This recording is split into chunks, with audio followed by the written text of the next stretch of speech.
Di jantung tanah Jawa, tempat waktu berbisik dalam hening dedaunan, tersembunyi sebuah rahasia purba. Bukan sekedar puing biasa, melainkan jejak gagah sebuah benteng raksasa yang merupakan saksi bisu kejayaan Keraton Loano era Majapahit. Bersiaplah untuk menyingkap tabir masa lalu, di mana setiap bata menyimpan cerita, setiap sudut adalah fragmen kemegahan yang kini merangkul senja. Inilah situs Pagar Boto Loano, tempat sejarah memanggil, menunggu untuk kembali disentuh.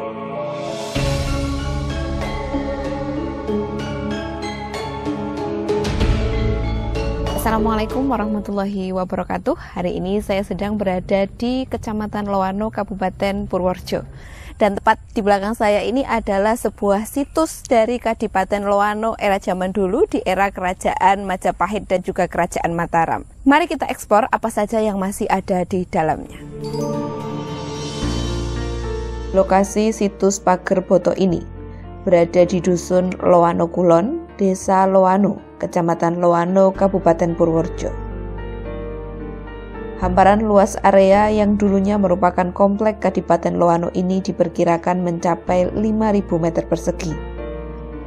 Namun berdasarkan Google Map, luas wilayah keraton ini membentang dengan perkiraan panjang sekitar 200 meter dan lebar 70 meter, sehingga total luasnya diperkirakan mencapai 14.000 meter persegi. Dan ini menunjukkan betapa masifnya komplek keraton ini di masa lalu. Lanjut, mari kita amati kondisi setiap bagian. Dinding benteng di sisi selatan yang diperkirakan dulunya adalah pintu gerbang utama masih terlihat utuh di beberapa bagian dengan ketinggian yang masih mencapai sekitar 2 hingga 3 meter. Ini menampakkan kekokohan bangunannya. Kita sepertinya sudah sampai di gerbang masuk atau di pintu utamanya masuk ke dalam keraton ini. Nah, kita bisa melihat untuk kanan dan juga kirinya seperti ini. Ini merupakan hampir menyerupai gapura masuk begitu. Di sisi lain, benteng bagian barat kini hanya tinggal reruntuhan dengan pondasi yang hanya terlihat setinggi sekitar 50 cm saja. Berbeda dengan itu, benteng bagian utara masih banyak yang ditemukan dalam kondisi utuh, seolah waktu tak terlalu mengikisnya. Dan yang paling mengesankan bagian tengah situs ini yang diperkirakan antara area Kedaton dan Kaputren masih terlihat paling utuh di antara reruntuhan lainnya. Bahkan di area tengah ini masih nampak sisa-sisa ruangan dan sekat-sekat batu. Hal ini dapat memberikan gambaran struktur internal keraton. Nah, dan sekarang di bagian sini adalah bagian bangunan yang masih panjang sampai sana, sampai ujung. Dan juga bisa dibilang masih lumayan utuh meskipun di bagian atasnya ada beberapa kerusakan seperti ini. Nah, sekarang mari kita lihat sampai ke ujung sana. Dan teman-teman semua, ini saya sudah berada di tengah-tengah bangunan. Dan seperti yang kita lihat di bagian sini, sepertinya dulu merupakan pembatas ruangan. Jadi ada sekat-sekatnya. Baik di bagian sana, lalu di sebelah sana juga ada. Kemudian, kalau kita perhatikan dinding-dindingnya, kita bisa mengamati bahwa dinding benteng ini tersusun dari 3 lapis bata yang besar, menjadikan ketebalannya sangat mengesankan dan diperkirakan mencapai 60 hingga 75 cm. Ini merupakan sebuah bukti betapa kokohnya pertahanan di masa itu. Perhatikanlah sisa-sisa bata yang masih terlihat. Mereka ini sungguh luar biasa. Ukurannya mencapai sekitar 1 kilan atau 1 jengkal tangan orang dewasa. Sangat lebar dan juga tebal. Lebih detail lagi, jika kita amati, ada garis melengkung seukuran jari pada permukaan bata-bata ini. Ciri-ciri unik ini yaitu ukuran bata yang masif, dan jejak garis pengerjaan adalah penanda kuat dari arsitektur pada era kemegahan zaman Kerajaan Majapahit yang diperkirakan berdiri kokoh sekitar abad ke-13 hingga ke-15 Masehi. Namun, waktu dan alam telah menorehkan jejaknya. Beberapa bagian tengah situs kini telah ditumbuhi dengan pohon-pohon besar yang akarnya mencengkram erat. Dinding-dinding sisa bangunan sebagian besar sudah ditutupi oleh rumput liar dan juga semak belukar, bahkan ada bagian-bagian yang telah hilang tak berbekas, terkubur atau lenyap di telan zaman. Pak, badhe tanglet. Nggih. Niki Bapak asli tiyang mriki? Nggih. Oh, nggih. Nek menawi niki bangunan napa nggih, Pak? Kaya kala rumiyin iki bangunan jamane niki napa lah Bathara Lowana.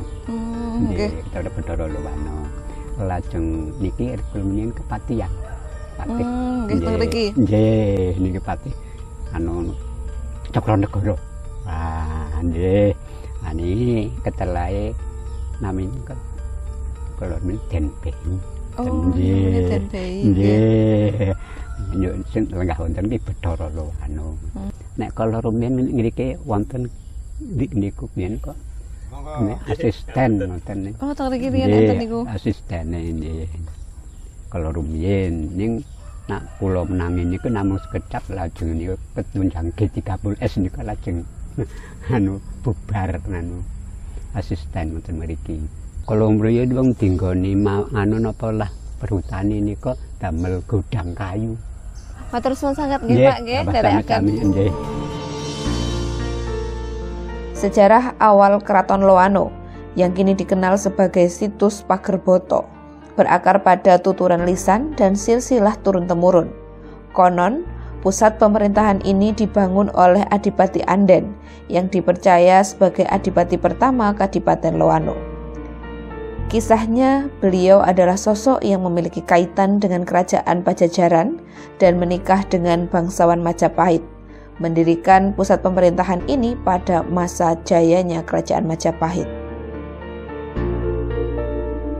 Merujuk pada jurnal Takoviyat, volume 23 nomor 1 tahun 2024 dari UIN Sunan Kalijaga Yogyakarta, wilayah Loano yang merupakan bagian dari Bagelen diketahui telah masuk ke dalam pengaruh kekuasaan kerajaan Demak dan kemudian kerajaan Mataram Islam. Setelah masa perjanjian Giyanti pada tahun 1755, Kadipaten Loano masuk ke dalam wilayah pengaruh Kesultanan Surakarta. Kadipaten ini dipimpin oleh Raden Ngabei Gagak Handoko yang tercatat sebagai adipati terakhirnya. Beliau ini berkuasa sekitar tahun 1755 hingga 1836. Sebuah periode yang penuh cobaan berat karena Kadipaten Loano ini kemudian terjebak dalam pusaran dahsyat Perang Jawa atau Perang Diponegoro tahun 1825 sampai 1830. Berdasarkan jurnal Takoviyat volume 23 nomor 1 tahun 2024 dari UIN Sunan Kalijaga Yogyakarta mengisahkan bahwa Raden Ngabei Gagak Handoko adalah pahlawan yang tak gentar, mengambil peran penting dalam perjuangan melawan Belanda, bahkan dikenal sebagai salah satu panglima perang Pangeran Diponegoro. Pada bulan Februari tahun 1827, pasukan Pangeran Diponegoro mulai terdesak hebat akibat serangan gencar Belanda di Magelang. Melihat kondisi yang genting ini, Raden Ngabei Gagak Handoko dengan sigap memberikan tempat dan persembunyian yang aman bagi pasukan Diponegoro. Beliau juga menyerahkan pasukan Loano untuk dipimpin oleh Panglima Diponegoro lainnya yang bernama Dekso Danudiningrat. Sementara Gagak Handoko sendiri kemudian bergerak ke wilayah utara Loano untuk memimpin pasukan di wilayah Urut Sewu atau Ledok yang sekarang masuk di wilayah Wonosobo. Namun pertahanan Loano tak mampu bertahan selamanya. Pada tanggal 25 Desember 1827, sebuah tanggal yang kelam dalam sejarahnya, pasukan Belanda berhasil membumi hanguskan benteng pertahanan Keraton Loano. Kejadian ini menjadi pertanda pahit bahwa pasukan di Loano akhirnya dapat dikalahkan. Kekalahan pasukan Diponegoro di Loano ini membuat situasi semakin memburuk dan menebar duka. Sebuah satuan polisi bentukan Belanda yang dipimpin oleh Raden Cokronegoro I bernama Datasemen Jayeng Sekar bertugas khusus untuk membasmi sisa-sisa pengikut Diponegoro di wilayah tersebut. Dengan kejam, para panglima atau senopati dan pengikut Diponegoro yang berada di Loano ditumpas habis. Bahkan, sang adipati harus menelan kepedihan mendalam ketika menantunya yang bernama Tan Ing Huat juga turut gugur di tangan satuan polisi ini.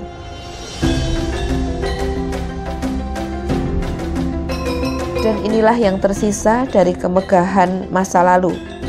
Puing-puing situs Pager Boto bukan sekedar tumpukan batu, melainkan lembaran-lembaran sejarah yang menunggu untuk dibaca. Dari kisah Adipati Anden, kemegahan Majapahit hingga perjuangan dan keruntuhan yang dialaminya, situs ini mengajarkan kita tentang siklus kejayaan dan perubahan.